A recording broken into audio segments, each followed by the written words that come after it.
Assalamualaikum warahmatullahi wabarakatuh. Selamat pagi, siang, sore, malam semua. Kembali lagi dengan saya Mahira Afia Zidanesha yang tentunya akan membahas topik-topik yang sedang ramai diperbincangkan.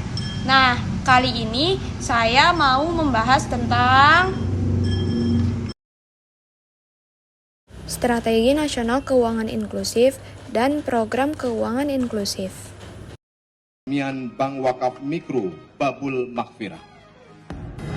3, 2, 1, kami silakan.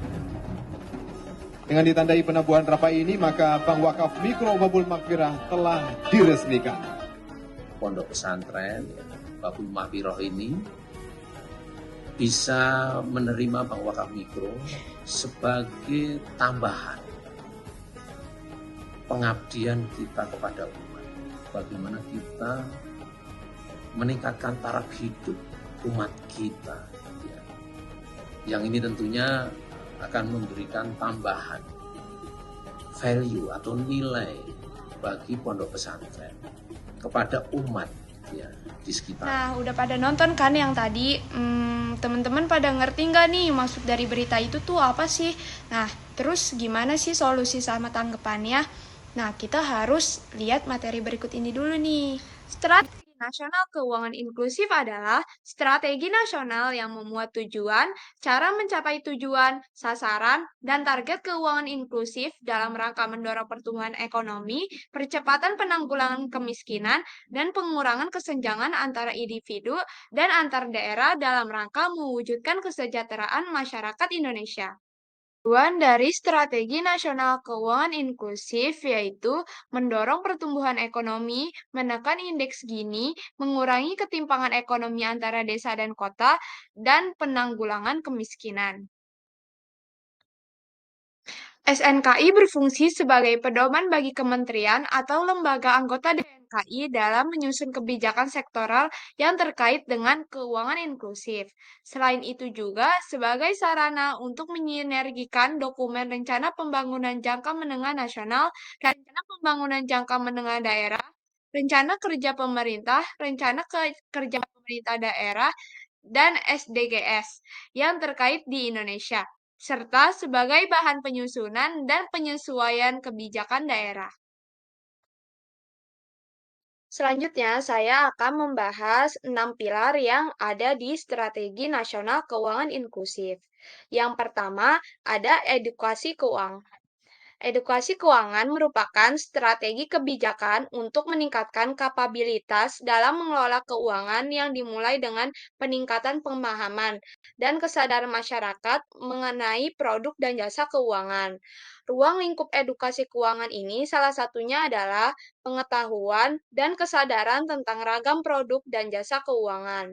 Lalu di pilar kedua ada fasilitas keuangan publik, yaitu strategi yang mengacu pada kemampuan dan peran pemerintah dalam penyediaan pembiayaan keuangan publik baik secara langsung maupun bersyarat, guna mendorong pemberdayaan ekonomi masyarakat. Beberapa inisiatif dalam pilar ini meliputi subsidi dan bantuan sosial, pemberdayaan masyarakat, dan pemberdayaan UMKM. Lalu, di pilar ketiga, ada pemetaan informasi keuangan. Pilar ini bertujuan untuk meningkatkan kapasitas masyarakat, terutama yang tadinya dikategorikan tidak layak untuk menjadi layak, dalam memperoleh layanan keuangan oleh institusi keuangan formal. Inisiatif yang dilakukan di pilar ini salah satunya adalah peningkatan kapasitas melalui penyediaan pelatihan dan bantuan teknis. Lalu, di pilar keempat ada kebijakan atau peraturan yang mendukung. Pelaksanaan program keuangan inklusif membutuhkan dukungan kebijakan baik oleh pemerintah maupun Bank Indonesia guna meningkatkan akses akan layanan jasa keuangan. Inisiatif untuk mendukung pilar ini antara lain meliputi kebijakan mendorong sosialisasi produk jasa keuangan yang sesuai dengan kebutuhan masyarakat dan lainnya. Di pilar kelima, ada fasilitas intermediasi dan saluran distribusi. Pilar ini ditunjukkan untuk meningkatkan kesadaran lembaga keuangan akan keberadaan segmen yang potensial di masyarakat, sekaligus mencari beberapa metode alternatif untuk meningkatkan distribusi dan jasa keuangan. Salah satu aspek dalam pilar ini adalah peningkatan kerjasama antara lembaga keuangan untuk meningkatkan skala usaha. Dan yang terakhir, ada perlindungan konsumen. Pilar ini bertujuan agar masyarakat memiliki jaminan rasa aman dalam berinteraksi dengan institusi keuangan dalam memanfaatkan produk dan layanan jasa keuangan yang ditawarkan. Komponen yang berada pada pilar ini meliputi transparansi produk, penanganan keluhan nasabah, mediasi, dan edukasi konsumen. Nah, itu dia tadi pembahasan tentang Strategi Nasional Keuangan Inklusif. Teman-teman pada ngerti nggak nih? Kalau misalnya teman-teman udah ngerti, kita lanjut ke pembahasan berita yang tadi ya. Program pemerintah Indonesia untuk meningkatkan inklusi keuangan bagi masyarakat yang belum memiliki akses ke layanan keuangan formal seperti program Bank Wakaf Mikro atau BWM merupakan salah satu upaya strategis yang sangat penting. Hal ini karena akses keuangan yang terbatas dapat menjadi penghambat bagi masyarakat dalam meningkatkan kesejahteraan ekonomi mereka. Melalui program BWM ini, pemerintah Indonesia berhasil menjangkau lebih dari 2 juta nasabah baru dari segmen masyarakat yang belum terlayani oleh bank konvensional. Program ini memberikan akses keuangan kepada masyarakat yang sebelumnya sulit untuk mendapatkan akses ke layanan keuangan formal seperti pedagang kecil, petani, dan nelayan.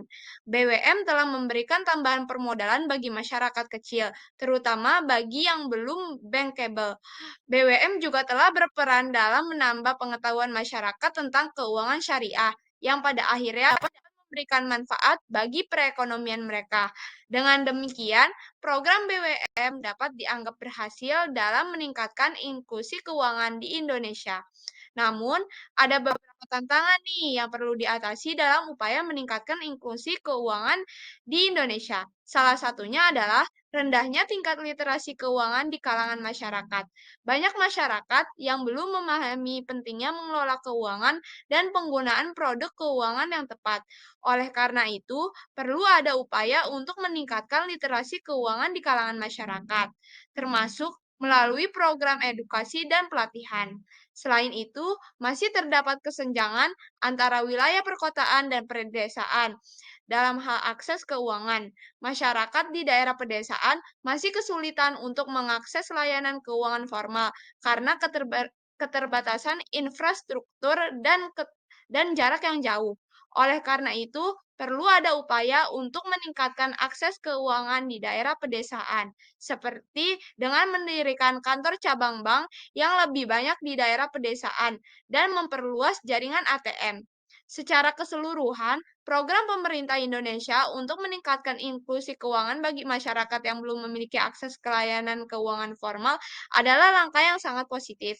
Namun, perlu ada upaya yang lebih besar untuk mengatasi tantangan yang masih dihadapi, seperti rendahnya tingkat literasi keuangan dan kesenjangan antara wilayah perkotaan dan pedesaan. Oke teman-teman, udah selesai nih 1 poin dari 2 poin materi hari ini. Tadi kan ngebahas tentang Strategi Nasional Keuangan Inklusif. Nah, berikut ini kita bakalan ngebahas tentang program keuangan inklusif. Simak baik-baik ya teman-teman. Kejaksaan Negeri Majalengka melakukan penahanan terhadap 2 tersangka dalam kasus dugaan korupsi atau tipikor di dalam tubuh perusahaan daerah Bank Pengkreditan Rakyat atau BPR Majalengka Cabang Sukahaji Kamis 13 Oktober. Hal itu setelah Kejari telah melakukan proses penyidikan panjang sejak tahun lalu. 2 tersangka tersebut menjalani pemeriksaan pada Sebelum Kamis kita kemarin. lanjut ke materi berikutnya, coba teman-teman komen di bawah gimana sih tanggapan kalian tentang kasus terkait korupsi BPR. BPR merupakan salah satu program keuangan inklusif. Nah, nanti masih banyak lagi program keuangan inklusif lainnya. Program keuangan inklusif adalah program yang dirancang untuk memperluas akses keuangan bagi masyarakat yang terpinggirkan, seperti mereka yang tinggal di daerah pedesaan atau mereka yang berpenghasilan rendah. Program ini bertujuan untuk memberikan akses ke layanan keuangan yang aman, terjangkau, dan bermanfaat untuk meningkatkan kesejahteraan dan meningkatkan daya saing ekonomi. Nah, berikut ini ada beberapa contoh dari program keuangan inklusif. Yang pertama, ada program Bank Perkreditan Rakyat atau BPR yang menyediakan layanan perbankan kecil dan menengah di daerah pedesaan. Lalu, ada program Kredit Usaha Rakyat atau KUR yang menyediakan akses ke kredit bagi pelaku usaha kecil dan menengah. Lalu, ada program tabungan Simpedes, simpanan perkreditan desa. Produk ini diperuntukkan bagi masyarakat di daerah pedesaan dan terpencil yang kurang memiliki akses ke layanan keuangan formal. Tabungan Simpedes memungkinkan masyarakat untuk menyimpan uang dengan bunga yang lebih tinggi daripada tabungan biasa, serta dapat digunakan sebagai jaminan untuk memperoleh pembiayaan dari bank. Selain itu, tabungan Simpedes juga memberikan kemudahan dalam melakukan transaksi perbankan, seperti penarikan tunai dan transfer antar rekening. Dengan adanya tabungan Simpedes, diharapkan masyarakat di daerah pedesaan dan terpencil dapat lebih mudah mengakses layanan keuangan formal dan meningkatkan kesejahteraan mereka secara keseluruhan. Produk ini juga dapat membantu memperkuat program inklusi keuangan yang sedang digalakkan oleh pemerintah dan lembaga keuangan di Indonesia. Lalu selanjutnya ada program layanan keuangan berbasis teknologi, seperti layanan perbankan mobile yang memungkinkan orang untuk melakukan transaksi keuangan melalui telepon seluler. Lalu ada program keuangan inklusif, yaitu penting untuk menciptakan kesetaraan akses keuangan dan mempercepat pembangunan ekonomi yang berkelanjutan. Dengan meningkatkan akses ke layanan keuangan, masyarakat dapat membangun modal dan memperbaiki kehidupan mereka, serta berpartisipasi lebih aktif dalam perekonomian secara keseluruhan. Kasus korupsi yang terjadi di BPR sebesar 3,6 miliar menunjukkan bahwa pengawasan dan pengendalian keuangan di BPR masih perlu ditingkatkan. Seiring dengan upaya pemerintah Indonesia untuk mendorong program inklusi keuangan, BPR harus memastikan bahwa praktik-praktik keuangan yang dilakukan tidak melanggar hukum dan etika bisnis yang berlaku. Program inklusi keuangan bertujuan untuk memperluas akses keuangan bagi seluruh lapisan masyarakat, termasuk mereka yang berada di daerah pedesaan atau terpencil. Namun, upaya ini tidak akan berhasil jika lembaga keuangan seperti BPR tidak dapat mengolah dana dengan baik dan terlibat dalam praktik-praktik korupsi.